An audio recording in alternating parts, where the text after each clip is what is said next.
Saudi Arabia and China are getting closer, and this is something alarming for the US and its economy.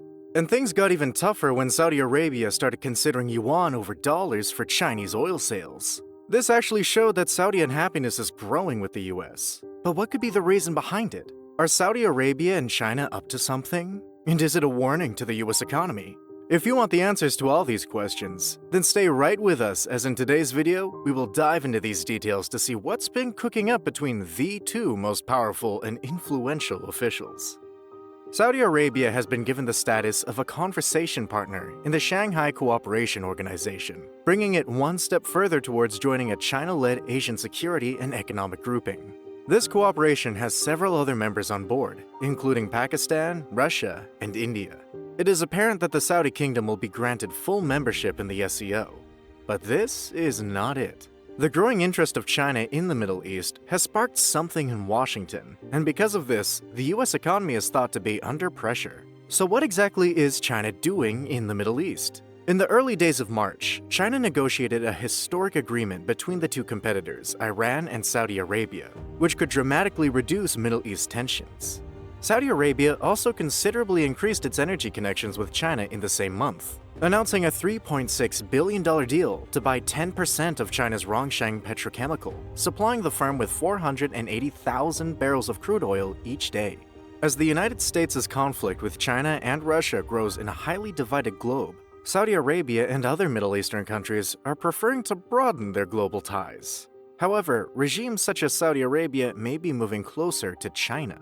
The Saudi kingdom has previously executed a memorandum of agreement on September 16, 2022, awarding it the title of SCO Conversation Partner. The Saudi kingdom has never announced it openly until today. But soon after it reopened relations with Iran in an agreement negotiated by China, the announcement was made public. Now you might be wondering, what is SCO, and who else is part of this cooperation? Let's find that out first. In regard to territorial extent and people, the SCO is the world's largest regional, political, economic, and strategic entity. It encompasses 60% of the Eurasian region, by far the largest single area on the planet, 40% of the entire world's populace, as well as more than 20% of the world's economic output. It was founded in 2001 on the foundation of the Shanghai Five, which was established in 1996 by China, Russia, and three former Soviet republics: Kazakhstan, Kyrgyzstan, and Tajikistan.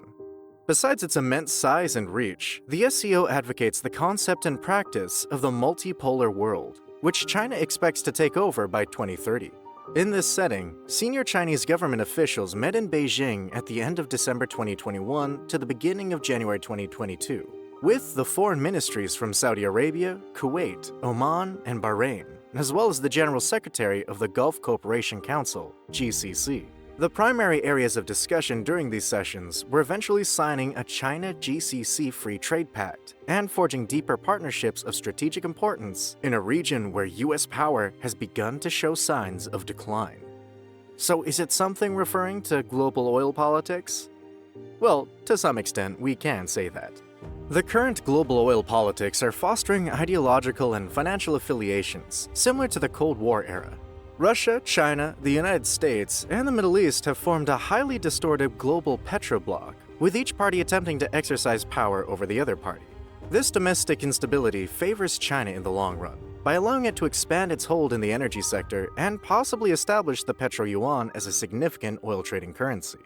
The shifting geopolitical circumstances have important consequences in South Asia, as this situation has an adverse effect on inflation and economic problems that Pakistan and India have faced since the outbreak began. This bloc's economic stranglehold will ultimately compel South Asian powers like India and Pakistan to take political risks, which none of them can afford at this time. As China is attempting to make yuan the dominant trading currency, we can also call it the de-dollarization. Over a long period, the US dollar has been the currency of international trade and capital movements. However, several countries are exploring substitutes to the US dollar in order to reduce their reliance on the US. This depicts the rise of the United States dollar as the leading worldwide stable currency, as well as current initiatives by different countries to de-dollarize while lowering their reliance on the United States financial system. And did you know that Russia and China are taking steps further to de-dollarization? Fearing America's dominion over the world's financial system and its capacity to weaponize it, other countries have started experimenting with solutions to the dollar's domination. As the United States and other countries in the West put more monetary penalties on Russia in reaction to its war in Ukraine, Moscow and the Chinese government have been working together to lessen their dependence on the dollar and build financial cooperation. The ruble-yuan trade has surged eightfold since the invasion in 2022. According to Russian news sources, Russia and Iran are also collaborating to establish a digital currency secured by gold. Does this mean that there will be huge consequences if the dollar collapses? The answer is yes. The devaluation of the US dollar and its substitution as the unit of account for global trade would be the most significant consequence. Currently, over 50% of global trade from gold and petroleum to automobiles and smartphones is conducted in US dollars, with the euro making up about 30% and all the other currencies involved. Because of this superiority, the United States is the only country in the entire globe that is capable of paying its international debts in its own currency. This offers the United States government and American businesses enormous flexibility in finance and trade across borders. And this is probably why the US doesn't want China to be influential in the international trade market. Another effect of the dollar's depreciation would be to strengthen the place of the United States' main opponent for international impact, and that is China. While the euro soon surpasses the dollar as the world's most major unit of consideration, the Chinese yuan will take second place. If the yuan becomes an important international unit of account, China's international standing would improve both financially and politically. China is collaborating with the other BRIC countries, such as Brazil, Russia, and India, to recognize the yuan as a unit of account. With the other three clearly distrustful of the United States' economy and political supremacy, a default by the United States would bolster that effort. And it doesn't just stop there. As a member of OPEC, Saudi Arabia maintains strong connections with Russia. The organization's oil output cuts enraged President Joe Biden and American politicians, even as Moscow's conflict on Ukraine drove up energy costs.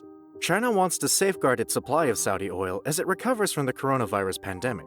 The Chinese-mediated agreements on the kingdom's resumption of relations with Iran also presents Prince Mohammed with another chance to demonstrate to the US that others can impact Arab politics.